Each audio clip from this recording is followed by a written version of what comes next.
This is section 3.5, part 4, and we're going to look at how to solve a matrix equation. So, solving a matrix equation, you're going to know you have one when you have an equal sign. So you're going to have one matrix on one side of the equal sign and a second matrix on the other side of the equal sign.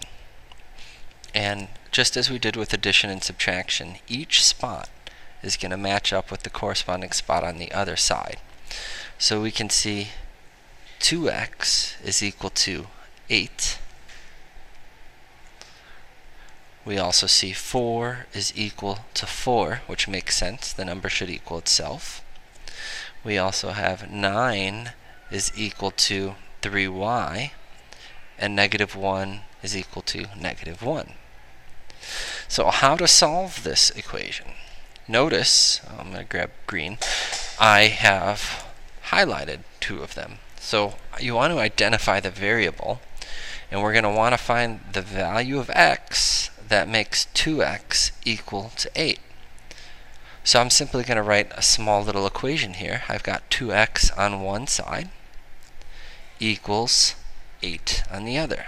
So what's the value of x that makes 2x 8? Well, just solve for x. So I'm going to divide both sides by 2, and I see x equals 4. What's 2 times 4? Well, that's 8. And you want to do the same thing with negative 9 equals 3y.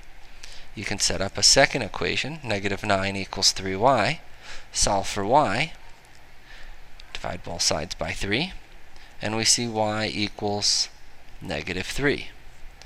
What's 3 times negative 3? That's negative 9. And this matrix equation has been solved.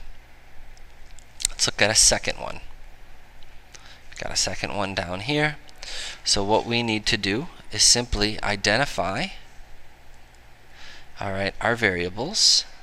So I'm going to pull out, we see negative 3y. What's the corresponding number? Well, that's negative 15. And we see 6x. What's the corresponding number in the other matrix? Well, that's 6. So you want to set up two equations. So I'm going to have negative 3y equals negative 15. And the second equation is going to be 6 equals 6x. And we'll want to solve each of them. So I'm going to divide by negative 3 here. And negative 3's cancel, and I see y equals negative 15 divided by negative 3 is positive 5. Solve for x, so I'm going to divide by 6, so that 6 cancels, and I get x equals 6 divided by 6 is 1. X equals 1. And you can do a little mental math to check, so I'm going to plug in 5 for y. 3 times 5 is negative 15. I'm going to plug in 1 for x. 6 times 1 is 6. So we've solved the second matrix equation.